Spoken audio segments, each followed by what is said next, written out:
Welcome two minutes on mountain. और आपका अपना होस्ट उदित शर्मा फिर से आपके सामने इस सीजन के जो गंगोत्री ट्रिप थी उस ट्रिप के सीजन पे मेरा पहला एपिसोड होगा जो मैं आपको लेकर के जाऊंगा। नोएडा से मैंने अपनी जर्नी स्टार्ट करी थी और पूरा जो टाइम ड्यूरेशन था वो 15 घंटे का दिखा रहा था टिल हर्षिल वैली पर थी एक जगह। उससे 1.5 घंटे और ऊपर जाकर के गंगोत्री का मंदिर था। तो इस जर्नी को मैंने 3-4 पार्ट्स में डिवाइड किया था। तो हमारी प्लानिंग थी और इस एपिसोड में मेरे साथ में कीर्ति टीवी है। तो उनका इंट्रोडक्शन आप लोगों को पहले मैं दे चुका हूँ। तो वो भी कुछ साथ में उन्होंने मेरे साथ ही जर्नी करी थी। और आगे के बारे में एक बार आप मुझसे पूछिए कि कैसे प्लान किया क्या था। कीर्ति बताइए। Hi everyone.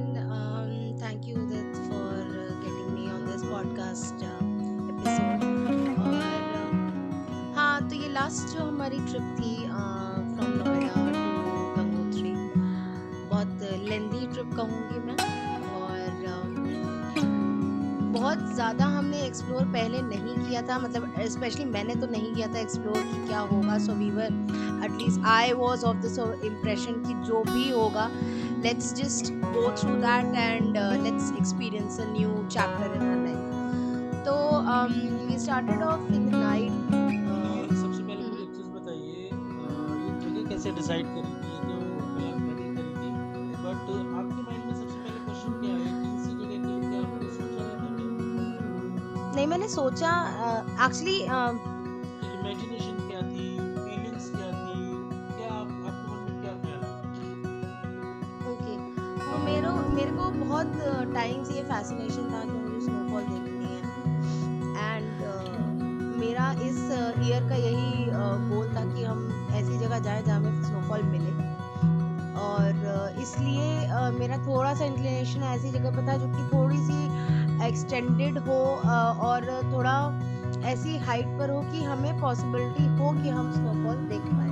But as said and I have heard from a lot of people that snowfall is not a thing that you can expect. Snowfall बहुत ही किस्मत वालों को देखने को मिलती है, तो आई थिंक सो। बट फिर भी हमने सोचा कि हाँ let's just explore and may be अगर मिल जाता है तो उससे अच्छा कुछ नहीं। बिकॉज मैंने I have seen snow over the land, but then snowfall as an होते हुए मैंने कभी नहीं देखी। तो मेरा बहुत ज़्यादा एक्साइटमेंट उसको लेके था। और जैसा कि जितना भी मुझे उदित ने बताया कि it is a very serene place और यहाँ पर बहुत ठंडा होता है, तो थोड़ा सा डाउट भी था कि कहीं वहाँ जा करके तबीयत ख़राब ना हो जाए और हमारा जो ट्रिप है वो मतलब एकदम वैसा ना हो जाए। तो but still we were prepare for that. हमने मेडिसिन और सब कुछ प्रिपेयर कर लिया था। हमारे साथ में रणवीर जो हमारा बेटा है वो भी गया था। तो हम लोग पूरी तरीके से प्रिपेयर्ड थे कि for extreme conditions we will be having solutions. So that was all जो मेरे दिमाग में था। थोड़ा सा डर था, थोड़ी सी एक्साइटमेंट थी और थोड़ा सा एक्सप्लोर करने का जज्बा था कि हाँ भाई अब जा रहे हैं तो सभी कुछ करके देख लेंगे। मैं आपको बताना चाहता हूँ मेरा सोचना थोड़ा इससे डिफरेंट था। एक्चुअली मैंने स्नोफॉल्स काफ़ी देखी है तो मेरा वो पर्सपेक्टिव नहीं था। मुझे कुछ टाइम पहले से पता नहीं क्यों अंदर से एक फीलिंग आ रही थी कि मुझे वहाँ जाना है। मुझे गंगोत्री क्यों, क्योंकि एक बार मेरे सपने में भी कुछ ऐसा आया कि मुझे माँ गंगा दिखी और ऐसा लगा था कि मैं वहाँ मंदिर पे बैठा हूँ। तो वो एक स्पिरिचुअल जो फीलिंग थी ना मेरे अंदर से, वो मुझे लग रहा था बार बार मुझे कोई बुला रहा है वहाँ पे। ये मैंने फील किया। और हर कोई, शायद आप भी बिलीव ना करो, आपको भी मजाक लगे, बट मुझे बार बार ये लग रहा था नहीं मुझे वहाँ जाना है। मुझे हर हाल में उस जगह को देखना है कि ऐसी क्या पावर है उस जगह पे। बहुत लोग कहते हैं छोटा चार धाम में से एक धाम है वो, और बहुत मान्यता रखता है अपने आप में। वो फील मुझे हो रहा था। और ऑब्वियसली देखिए क्या होता है ना, एक मंदिर है, मंदिर में वो आर्किटेक्चरल बना हुआ है, सब कुछ लगा हुआ है, लेकिन उस जगह पे जाके जो स्पिरिचुअल फीलिंग और जो वाइब मिलती है ना, मैं वो फील करना चाह रहा था, वो एक्सपीरियंस करना चाह रहा था। और उसके आसपास मैंने जब सर्च किया, उसके बारे में पढ़ा मैंने, तो वहाँ बहुत कुछ ऐसा था एक्सप्लोर करने के लिए जो लोगों को नहीं पता। और इसीलिए मैं अपने पॉडकास्ट पे आप लोगों को सब कुछ वो चीज़ कवर करूँगा। मेरा ये एपिसोड, मैंने इंट्रोडक्शन अपना लास्ट एपिसोड में दे दिया है गंगोत्री का। और ये जो एपिसोड है ये 3 पार्ट में कवर करूँगा। सबसे पहले मैं आपको भी बताऊँगा मैं कहाँ तक लेके जा सकता था। हम लोगों ने रात को प्लानिंग करी, तैयारी करी थी और इन्होंने तो पूरी पैकिंग गाड़ी में, मतलब मैंने अपनी गाड़ी अभी नहीं ली थी। मैंने कहा चलो ठीक है, उसको भी वो भी देखते हैं कहाँ तक कितना साथ देती है, क्योंकि रास्ते बहुत टफ थे वहाँ के। ऑल्दो वहाँ पे चारधाम हाईवे बन चुका है, बट आगे के रास्ते कुछ पैचेस ऐसे थे जो बहुत डेंजरस थे। वहाँ ड्राइव करना इजी नहीं था। गाड़ी भी आपको 4x4 चाहिए थी, जहाँ तक मैंने सुना था कि एसयूवी 4x4 जा सकती है, बट मैंने कहा देखते हैं, इसको लेके चलते हैं। एंड मैंने अभी अपनी स्कोडा स्लाविया उसका टेस्ट करने के लिए मैंने कहा चले देखते हैं, सेडान लेके चलेंगे। बट इट्स अ वेरी उसका जो गुड चॉइस है, और कैसे ग्राउंड क्लियरेंस मेरे लिए बहुत मैटर करता था ऐसी जगह पे, तो मुझे 1% भी प्रॉब्लम नहीं हुई। उसके लिए इन्होंने सारी तैयारी कर ली। इन्होंने, मैं और कीर्ति और मेरा बेटा था, उसके लिए पीछे बेड लगा दिए, सब कुछ तैयारी रात में हम लोगों ने। और मैंने अपनी जर्नी स्टार्ट करी थी। हम लोग रात में बहुत एक्साइटेड थे, और उसके लिए रात में मैंने कहा देखो मेरी प्लानिंग ऐसी होती है कि मैं भीड़ में नहीं गाड़ी चलाऊं, मुझे चाहिए खाली रोड चाहिए, हाईवे चाहिए, और ट्रैफिक में फंसना मुझे अच्छा बिल्कुल नहीं लगता है। तो मैंने अपनी प्लानिंग करी थी कि मैं रात में आज से निकलूंगा नोएडा से, और मैं अपना ऋषिकेश एटलीस्ट कवर करूंगा, क्योंकि वहाँ पे क्राउड मिल जाता है दिन में। और 25 दिसंबर की डेट थी, आने वाली डेट थी, तो उसमें काफ़ी क्राउड पहुंचा हुआ था। तो मैंने कहा उसको मैं इजीली अंधेरे में ही कवर कर दूंगा। तो यहाँ से मैंने 2:30 बजे अपनी ट्रिप स्टार्ट करी थी, और मैं 3 घंटे में ऋषिकेश पहुंच गया था आराम से। कोई भी ट्रैफिक नहीं, कुछ नहीं, अच्छा मौसम था, मुझे फॉग भी नहीं मिला उस समय पे। और जब हम लोग वहाँ पहुँचे तो मैंने कहा ये बहुत इजीली आ गया। फिर मुझे लगा कि मुझे आगे गाड़ी ले जानी चाहिए कि नहीं ले जानी चाहिए, क्योंकि पहाड़ था आगे से, यहाँ तक प्लेन्स था ऋषिकेश तक। ऋषिकेश से ऊपर जो चारधाम का नेशनल हाईवे बना हुआ है, वो थोड़ा मतलब स्टार्टिंग में पहाड़ में दिक्कत होती है अंधेरे में चलाने। फिर भी धीरे धीरे से हमें लगा था कि हाँ दिन निकलने वाला है, और मैंने कहा चलो जितना हो सकता है मैं आगे लेता हूँ, क्योंकि मुझे एक हॉल्ट तो लेना ही था। और मुझे वो हॉल्ट में जब तक गाड़ी ले जा, और कोई प्लानिंग नहीं थी कि मुझे कहाँ लेना था, कोई बुकिंग नहीं थी कहाँ लेना था। तो मैंने फिर कीर्ति को बोला, मैंने कहा मैं जब तक गाड़ी ले जा सकता हूँ मैं आगे खींचूंगा, उसके बाद में जब जो भी डिसाइड करेंगे वहाँ पे हम स्टे कर लेंगे आगे। तो आगे लेके गया, कीर्ति सो रहे थे थोड़ी देर, अचानक से फिर एक हल्की सी जो कहते ना सूरज की किरण पड़ती है पहली, मैंने कहा हम बाहर निकल के, एक मंदिर पड़ता था चंबा से पहले। चंबा एक गांव है उत्तराखंड का, हिमाचल वाला नहीं, उत्तराखंड का। उससे पहले गांव था, वो गांव टॉप पे था, और उसमें एक मंदिर के बगल में एक चाय की दुकान खुली हुई थी। मैं चलो यहाँ पे चाय और बिस्किट खाते हैं और फिर अपनी आगे की जर्नी करेंगे। तो वहाँ पे जब हम लोग उतरे ना, कीर्ति क्या फीलिंग थी उतरते ही। हम गाड़ी में ब्लोअर चला के बैठे थे, और उतरने के बाद उतरते ही इतनी ठंडी हवा, मतलब हमें ये लगा था कि हाँ ठीक है ठंडा होगा, बट देन हवा इतनी ठंडी बर्फीली सी हवा चल रही थी। और because we were not prepared, तो हम पहले तो निकले, अरे बाप रे ऐसी हालत हो गई। फिर हम फटाफट से अंदर घुस के मैंने अपना कोट वोट पहना, और देन वी गॉट रेडी कि चलो ठीक है अब बाहर चलते हैं। फिर भी स्टिल मतलब इट वाज वेरी कोल्ड। उसके बाद में हम लोगों ने चाय वाय ऑर्डर करी। वीर तो सो ही रहा था गाड़ी में। हम लोग ने ही चाय पीने के लिए हम लोग उतरे, और वो हमारी पहाड़ की पहली चाय थी। और आई हैव एक्सपीरियंस दिस कि आप पहाड़ में कहीं पे भी चाय पियो, आपको ऑब्वियसली अलग अलग टेस्ट तो मिलेगा, बट देन इतना टेस्टी होगा ना वो, मतलब आप बिलीव भी नहीं कर, मतलब आपको राइट। मैगी, चाय, बंद मक्खन, भाई बहुत अच्छा था, बहुत टेस्टी था। तो that was the first experience जो हमें पहले, मुझे थोड़ा सा लगा यार यहाँ इतना ठंडा है, तो और ऊपर जाएंगे तो और ही ज्यादा ठंडा होगा, बट ठीक है अब जब हम निकल ही गए थे तो निकल पड़े थे। तो हम लोग की वहाँ पे टेम्परेचर जो था ना वो 2 डिग्री था उस समय पे मॉर्निंग में। हमने फिर डिसाइड किया, मैंने कहा चलो आगे, और अभी तो सुबह के 6-7 बजे हुए थे। तो तब हम लोग फिर आगे निकले। हमने कहा चलो, चाय पी के फ्रेश हो गया था मैं एकदम से, फिर गाड़ी आगे बढ़ाई। मैंने कहा चंबा क्रॉस करते हैं। और जब चंबा हम लोगों ने क्रॉस, चंबा में एक टनल है, अभी वहाँ पे ना टनल्स का काफ़ी काम चल रहा है, आपको मैं बता दूँ। रोड बहुत बढ़िया चंबा तक, मतलब मुझे बिलीव नहीं हुआ कि 4 लेन रोड बनी हुई है, और गाड़ी में आराम से 60-80 तक भगा सकता था, कोई दिक्कत नहीं। मैंने 60 से 70 पे गाड़ी चलाई, मुझे कोई दिक्कत नहीं हुई थी।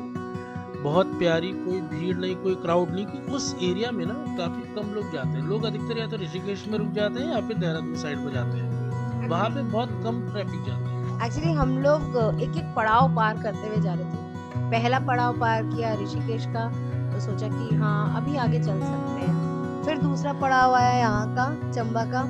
फिर हमने कहा अच्छा थोड़ा सा और आगे चल सकते हैं, जब बिल्कुल नहीं चला जाएगा तब फिर कहीं पे हॉल्ट लेंगे।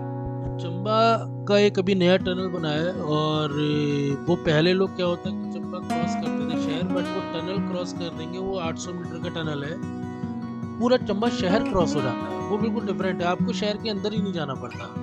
और उसके बाद में पूरा उत्तरकाशी तक का, उससे पहले भी बीच में आपको बता दूं बहुत खूबसूरत लोकेशन है न्यू टहरी करके। इतना बड़ा रिजर्वायर मैंने अपनी लाइफ में नहीं देखा, आप लोगों को भी ज़रूर जाना चाहिए। जो टहरी डैम बना हुआ है, एशियाज़ हाईएस्ट डैम है वो। उसका रिजर्वायर भी बहुत, एशिया का सबसे बड़ा रिजर्वायर माना जाता है। भागीरथी नदी पे बना हुआ है। उस पानी को रोक के वहाँ पे हाइड्रो प्रोजेक्ट है, तो काफ़ी प्रोजेक्ट्स गवर्नमेंट रन कर रही है वहाँ पे, जिस वजह से रोड्स वगैरह काफ़ी डेवलप्ड है। उस पर भी काम चल रहा है कि आगे तक 4 धाम तक वो रोड कवर हो जाए बहुत जल्दी। तो हम लोगों ने फिर टिहरी हम क्रॉस कर रहे हैं, जा रहे हैं, देख रहे हैं, लेकिन वो रिजर्वायर ख़त्म ही नहीं हो रहा। चंबा से स्टार्ट था, आप नीचे देखेंगे इतना बड़ा पानी का आपको एक तालाब आपने कभी अपनी लाइफ में नहीं देखा होगा। इतने बड़े लेवल पे वो पानी था वहाँ पे।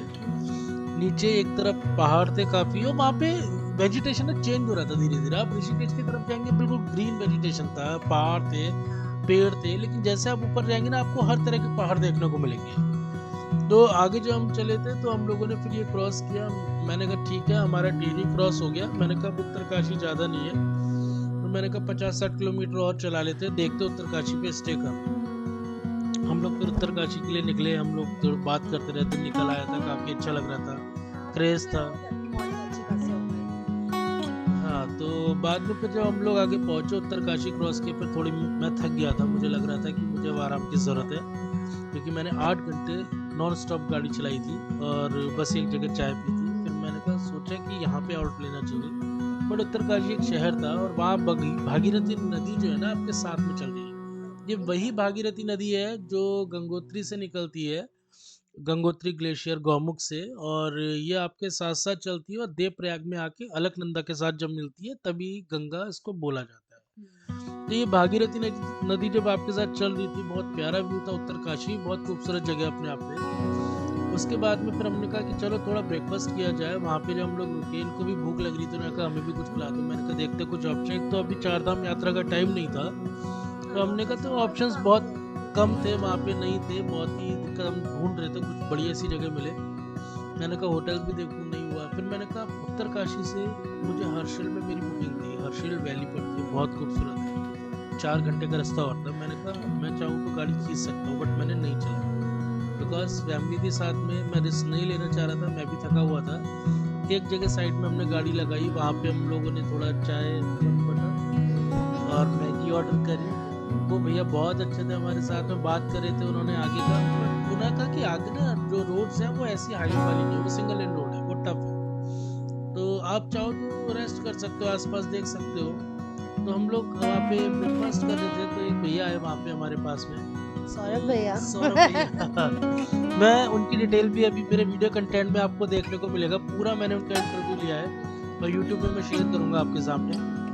उन्होंने बोला कि आपको अगर स्टे करना है तो उनका कैफे और नीचे होटल था, रिजॉर्ट था, आप देख सकते हैं नदी के किनारे। मैंने ठीक है कीर्ति को बोला, मैं कीर्ति एक राउंड लगा के देख के आते हैं, क्या आपको अच्छा लगे तो आज हम वहीं स्टे कर लेंगे। तो कीर्ति जब हम वहाँ गए तो आई मस्ट से मतलब जैसे कि हमें दिखते हैं वहाँ पे लोग सीधे साधे और मतलब they are very good at heart. I have always had very good experiences with people. मतलब जब हम पहाड़ पे जाते हैं तो वो भैया इतने सीधे से, और ऐसा लग नहीं रहा था कि वो इतना बड़ा कैफे चला रहे होंगे, मुझे लगा ऐसी कोई लड़का होगा।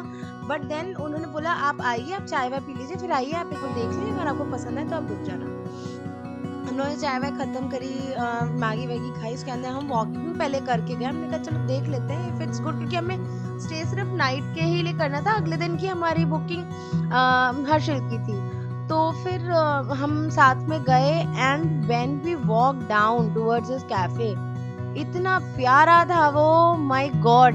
उन्होंने उनके पास सब कुछ था, रूम्स भी थे, कैंपिंग भी थी, कैफे भी था, सब कुछ। और जैसे हाँ वही I was just about to tell कि हम नीचे गए, ठीक है भाई कैफे भी है, रूम भी सब है, बट देन जब हमने कैफे से लेफ्ट साइड में देखा, इतना सुंदर व्यू वो, और मतलब इतनी तेज आवाज, मतलब, और जब हम हाँ आई लव पहाड़ी बक्स।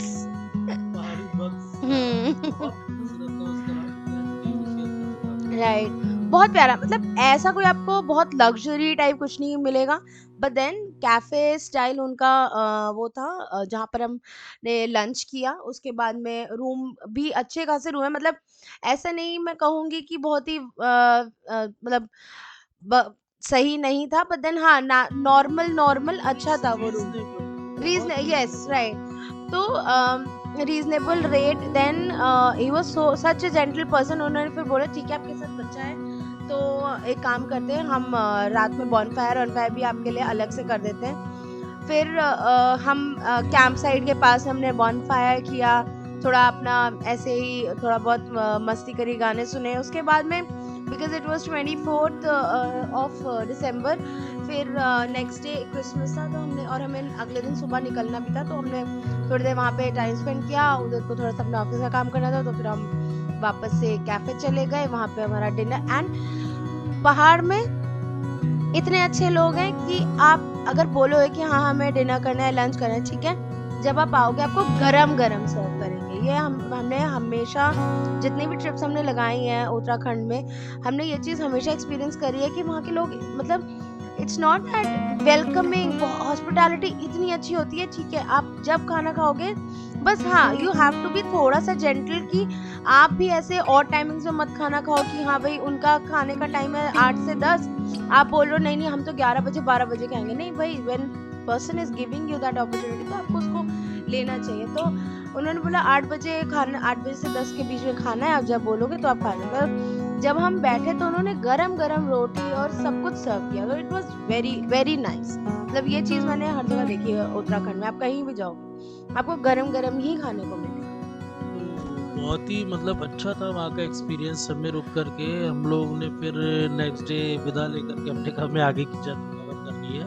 लेकिन विदा से पहले भी तो उन्होंने ब्रेकफास्ट कराया जो आपको चाहिए था वो, उन्होंने बच्चे के लिए कोई प्रॉब्लम नहीं थी। ठंडा वहाँ पे रात को -3 डिग्री टेम्परेचर था, इतनी ठंडी लोकेशन थी रिवर साइड पे, बहुत ब्यूटीफुल। मैं फोटो शेयर करूँगा अपने इंस्टाग्राम हैंडल पे, वो भी आप देख सकते हो उसके साथ में, और उनकी डिटेल भी आपको दे दी जाएगी। और आगे की जो मेरी जर्नी है ना, और ये उत्तरकाशी से 10 से 12 किलोमीटर दूर भटवारी करके जगह थी, उस लोकेशन पे था। तो मैं, आप देखेंगे उनका नंबर वगैरह सब शेयर कर दूंगा। इस जगह पे ज़रूर जा करके सपोर्ट, नहीं पता क्या है, वो लोग भी इसीलिए वेलकम करते हैं कि उनकी सोर्स ऑफ इनकम जो होती है ना हम ही लोगों से होती है। तो अगर हम उन्हें अच्छे से ट्रीट नहीं करेंगे, हमारा जो टूरिस्ट है उनके पास और कोई अर्निंग नहीं है, वो लोग भी अपने गांव छोड़ के सिर्फ कमाने के लिए आए हैं। बहुत अच्छे लोग होते हैं तो उनको भी सपोर्ट करना है, पढ़े लिखे भी होते हैं, राइट। इतना उनका इंटरव्यू लिया है, हाँ उनका इंटरव्यू लिया, उन्होंने बताया भी था, वो आगे ट्रैक्स भी काफ़ी कराते हैं, गंगोत्री से ऊपर ट्रैक्स है, तो वो भी मुझे काफ़ी अच्छा लगा। तो यहाँ तक तो मैंने एक रात स्टे करी थी, मेरा बेस्ट एक्सपीरियंस था।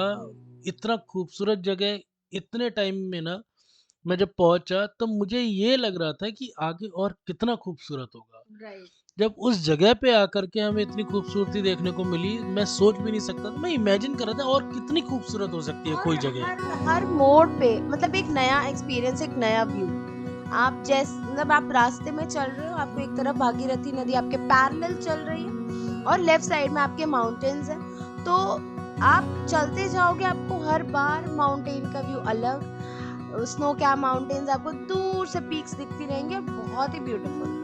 इसके आगे की जो मेरी जर्नी होगी ना, वो मैं अपने अगले एपिसोड में बताऊंगा कि कितना खूबसूरत था, क्या नई चीज़ें देखने को मिली, क्या क्या चीज़ें फेस करनी पड़ी हमें, और रोड कंडीशन कैसी थी, बुकिंग कैसी थी हमारी वहाँ पे, टेम्परेचर कैसा था और ब्यूटी क्या थी, वो मैं आपको अगले एपिसोड में बताऊंगा।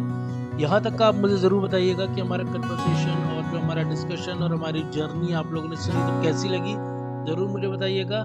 और मेरे साथ मैं कीर्ति को लेकर के फिर से अगले एपिसोड में आऊँगा और ये पूरा ट्रिप कवर करूँगा अपने 3 एपिसोड के साथ में। मेरा इंस्टाग्राम, मेरा यूट्यूब मिनट्स ऑन माउंटेन पे ही है और आप उसको जाके सब्सक्राइब कर लो। यूट्यूब को करो आप वीडियो कंटेंट के लिए, इंस्टाग्राम करो फोटो कंटेंट के लिए। मेरे ऑडियो क्लिप्स आपको स्पॉटिफाई पे मिलेगी। तो मिलता है आपको अगले एपिसोड में। थैंक यू कीर्ति। तब तक के लिए ओके, चाचा, बाय बाय।